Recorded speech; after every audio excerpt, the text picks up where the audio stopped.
Hi guys, maglungag na mi og galungag na day na ako kung kamuting kahoy no. Ay kamuting kahoy.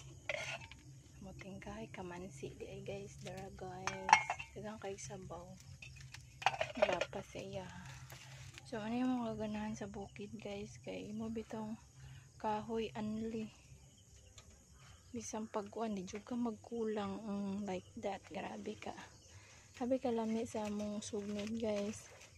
Basta bukid, di yung ka magkulang sa sugnod. Dato kay ka.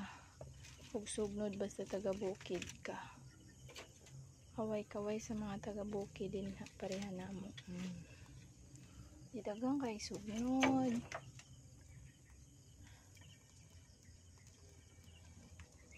Ikaluto ni guys, lami na kay ni kay kamansi yummy.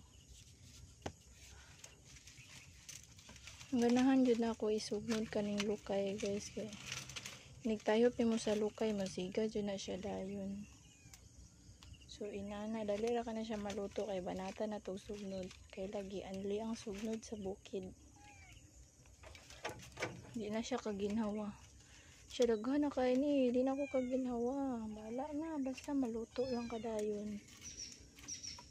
Kay ang sugnod din sa bukid guys, di kini baligya.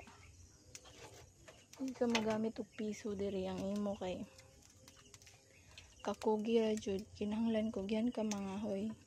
Bisan pag taga bukid ka unya di ka kugyan mga hoy. Gyapon kay sugnod. Sa una guys, taga buntod mi, bukid. Kuan, dili jud mi kugyan mga hoy, mga anak. Pero akong papa guys, di gyud na pwede nga mahutdan og